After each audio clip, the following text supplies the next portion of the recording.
Welcome back, everybody, to Mighty Explained. In this episode, we're going to be going over gastrin, how that stimulates acid secretion. So, first of all, let's just talk about the stomach really quick. This is a stomach, beautiful. I drew it myself, I promise. And there's different regions of the stomach. Up here is the fundus. Here is the body. Down here is the antrum. Up here is the esophagus, just so you guys can get a little oriented. And down here is the duodenum, which is like the first part of the small intestine. So, fundus, body, antrum. Two cells we want to talk about just right now is the parietal cells. They actually secrete the acid that we're going to talk about. They also secrete intrinsic factor, which is important for B12. So, intrinsic factor is important for B12. It is not B12. It's important for B12. And G cells, which secrete gastrin. Okay. And gastrin is a hormone. Okay, this is a hormone. And this hormone, like other hormones, travels through the bloodstream and acts upon the parietal cells, as well as one other cell that I want to talk about, which is ECL, or enterochromaffin-like cells, and these cells secrete histamine. And we're going to kind of clear all this up because I know there's a bunch of stuff I'm throwing at you here, different types of, different types of cells, what they secrete, what's a hormone, what's not a hormone, and all that. But yeah, let's just get into it, and hopefully I can give you a clear picture of how gastrin stimulates acid secretion. But these are just a few things we got to get out of the way before we can talk in depth. So parietal cells in the body, G cells in the antrum. G cells produce gastrin, which acts upon parietal cells and ECL cells. Parietal cells produce acid, and as well as intrinsic factor, but we're not going to be talking about intrinsic factor today. I just wanted to note that because it's really important, but for our purposes today, we're just going to be talking about acid. Okay, so let's get into the different ways gastrin stimulates acid secretion. So number one, G cells.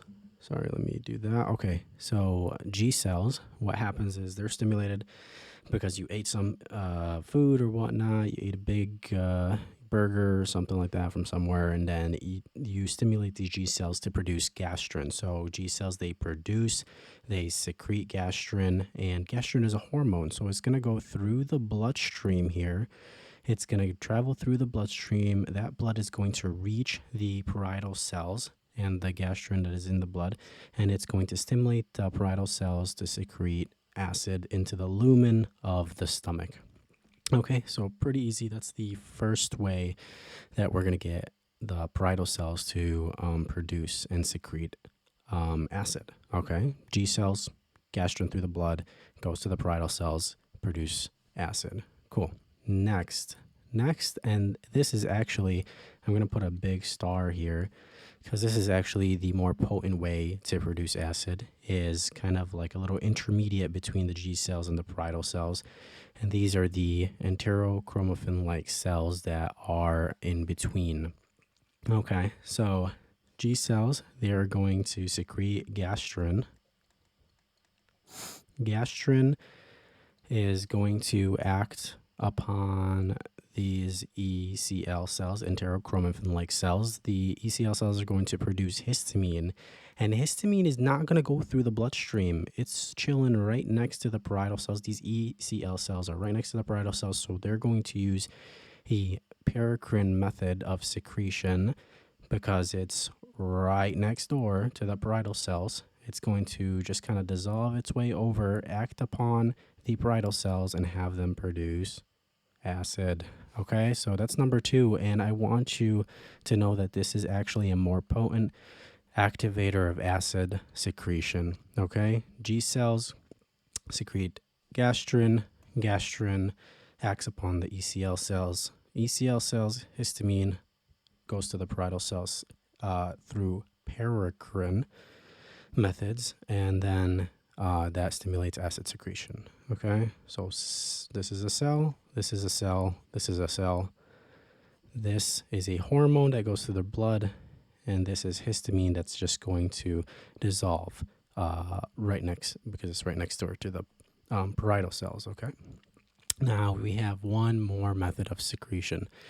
Okay, now this last one is through the vagus nerve. So your vagus nerve is really important for parasympathetics. I'm sure you know or not, who cares? But for our purposes, vagus nerve, really important for parasympathetics, okay? Which means rest and digest, simply put. Okay, so the vagus nerve is going to do two things really. First of all, it's going to secrete acetylcholine. Okay, so acetylcholine is a neurotransmitter and it secretes acetylcholine, and that's like the normal way the vagus nerve acts, right? It's going to, at the nerve terminal, secrete acetylcholine wherever it needs to secrete it. And in this case, is going to secrete it onto the parietal cells, and that's going to directly stimulate the parietal cells, right, to produce acid. Cool.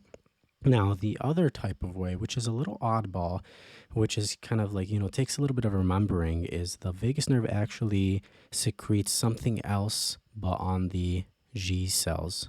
Okay, and the thing that it secretes is GRP, gastrin releasing peptide. Let me write this out because it's important to remember, because it's an easy test question that can kind of trip some people up. They'll be like, oh, it's vagus nerve, so it has to be secreting acetylcholine, but that's not true. This case right here, it's releasing gastrin, releasing peptide. Okay, so the vagus nerve can either secrete ACH on parietal cells, produce acid, or the vagus nerve can produce, release the neurotransmitter GRP, gastrin releasing peptide, onto G cells. G cells are going to secrete gastrin into the bloodstream, and then gastrin is going to do everything that we talked about above. Okay, so let's recap really quickly just to put everything together. Number one, G cells, they're stimulated because you ate some stuff. So they're going to release gastrin onto the parietal cells. That's going to produce acid, and gastrin is a hormone, so it's going to go through the bloodstream right here. Okay, now the second method is the more potent method. We said the G cells are going to produce gastrin. It's going to hit the ECL cells first. Those cells are going to, through paracrine release histamine over to the parietal cells, which are right next door. That is also going to produce acid. And last but not least, you have the vagus nerve, which is going to release the neurotransmitter acetylcholine directly onto the parietal cells to produce acid. And then the vagus nerve is going to produce the odd GRP, gastrin releasing peptide, onto G cells to produce gastrin, which can do everything else that we talked about right up there. Thanks for listening, guys. Goodbye.